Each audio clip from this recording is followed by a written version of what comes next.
Breaking right now. You're looking live at pictures from Kenosha, Wisconsin, where the Wisconsin AG is giving an update on the shooting of Jacob Blake. Let's listen in right now.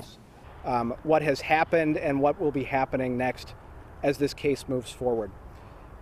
First, the Division of Criminal Investigation, which is a component of the Wisconsin Department of Justice, has continued vigorously and thoroughly investigating this case, working to get as full an understanding of the facts of this matter as possible.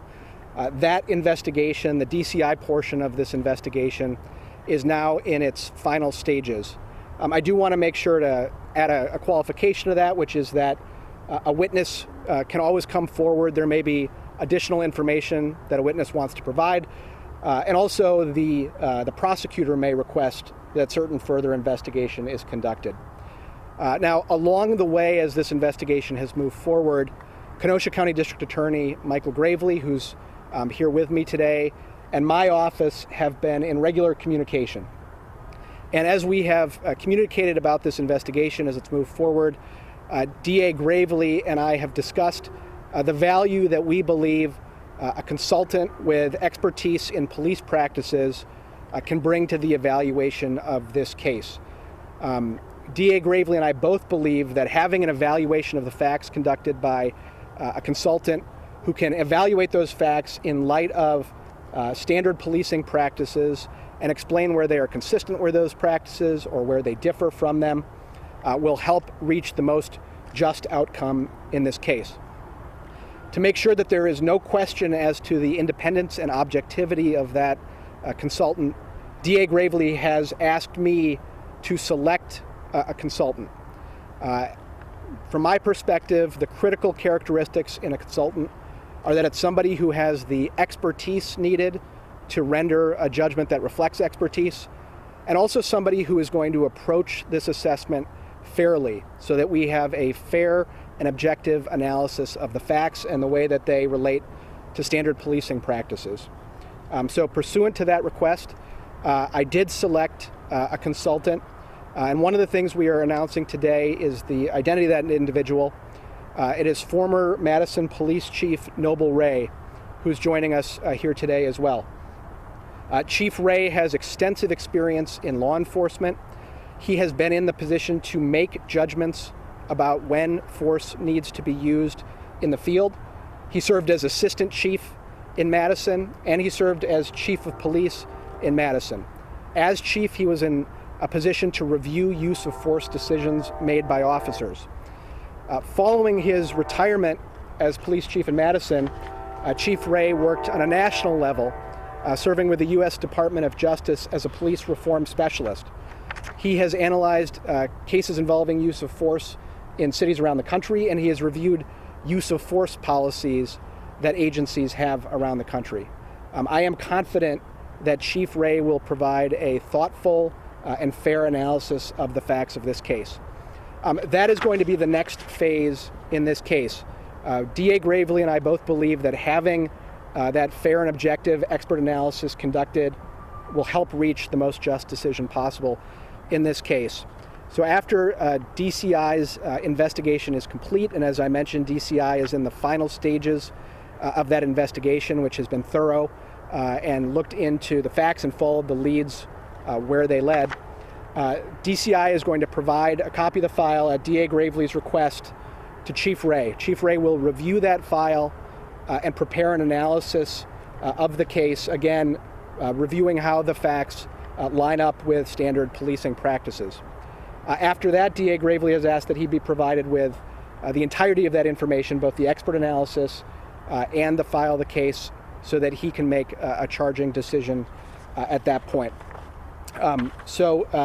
With that, let me turn it over to District Attorney Gravely.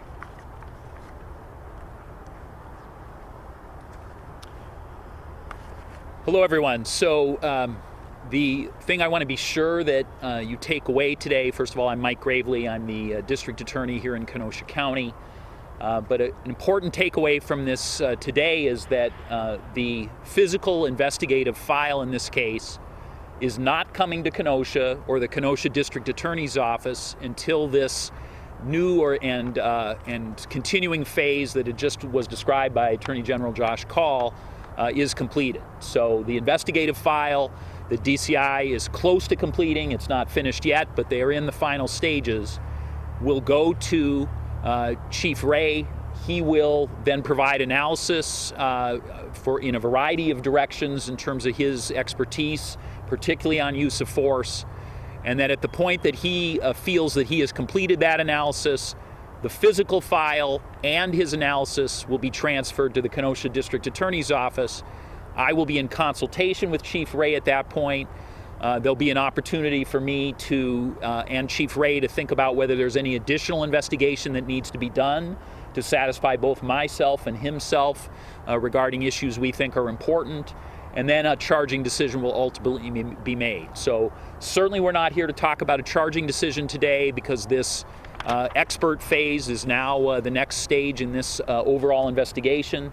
And certainly that transfer of this file from the Department of Justice will not take place until that expert phase is finished. As I've said before, but as I want to repeat today, the priority at each and every stage of this investigation from both DCI and the Kenosha District Attorney's Office has been that this investigation be complete, that it be comprehensive in all ways, and that it be fair. And a comprehensive and fair investigation is absolutely what all the parties involved in this case deserve. It's what Jacob Blake and his family deserve. It's what the public deserve, who certainly have taken an interest in this case and have certainly in dramatic ways talked about and have it be part of what informs them in terms of the debate about modern policing and race and systemic racism in our society. And then certainly the police officers and their families deserve a complete and fair investigation in all respects. So the gathering of relevant facts, that stage of this case is near completion, but now we certainly will benefit, as both the Attorney General and myself are in consensus, we both will certainly benefit from the assistance from an expert about this case.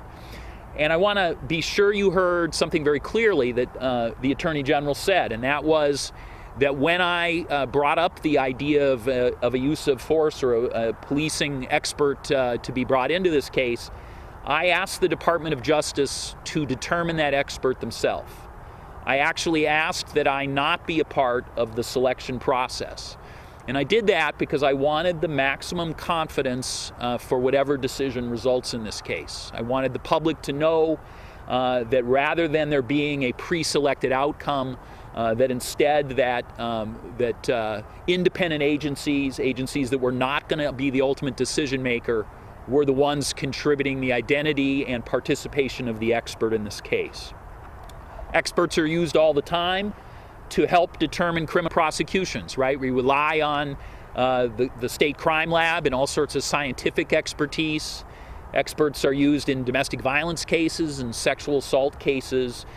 They help explain to the public, to the prosecutor who makes charging decisions on some occasions, and to juries, important aspects that are maybe not in our usual areas of expertise. I had an opportunity to speak for the very first time to Chief Wray this morning. He and I reached each other by phone. I would say the phone call was about 20 minutes, and I asked Chief Wray, who I met personally for the first time just moments ago, if I could recount the two questions he asked me in that short conversation, and he gave me permission to do so.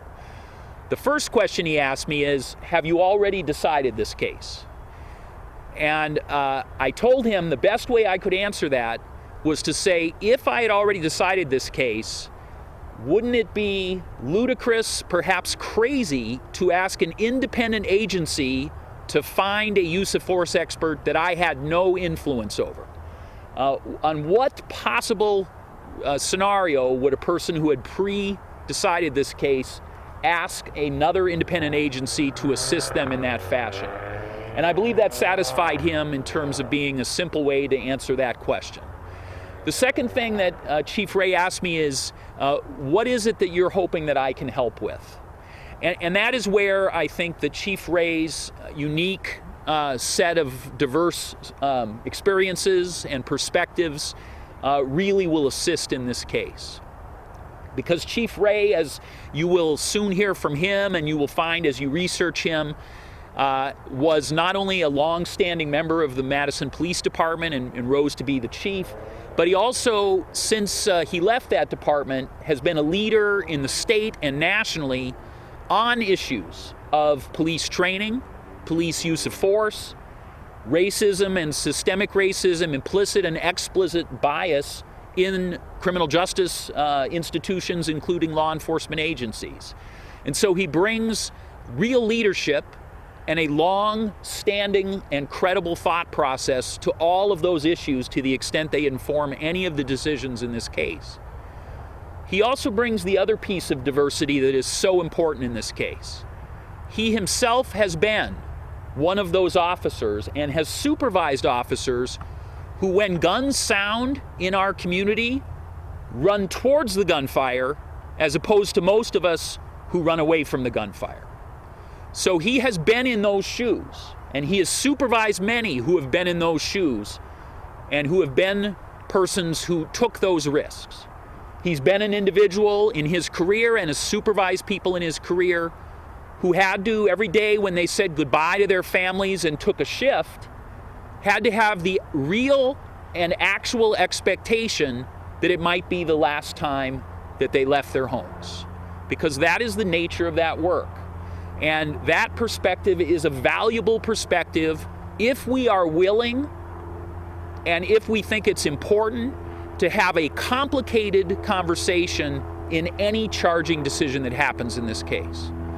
So no pre-determinations have been made, but I believe that Chief Wray is really ideally situated to bring a diverse and abundant set of perspectives to what now needs to be thought about.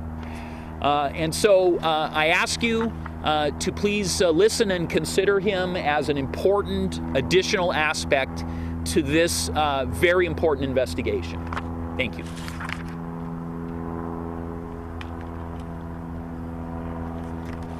Thank you, DA. I appreciate the comments. I'm going to make a couple of brief statements, and I think you'll probably have some questions and Q&A that will get more to the point of what you would like to find out. I consider my role primarily in three things, doing three things. One is not to prejudge. That's number one. Number two is to provide insight and perspective. As a former law enforcement official, as a citizen of Wisconsin, as someone who is trained, as someone who is supervised, as someone who has had to make decisions related to use of force. And use of force up to and including that former Madison, Wisconsin Police Chief Noble Wray being brought in to the case as a use of force expert. And we missed right off there, this is the latest on the Jacob Blake case. The latest is there have not been any charges. They were not going to announce any charges, but that being the key right there, bringing in that former chief as a use of force expert. We will move on now.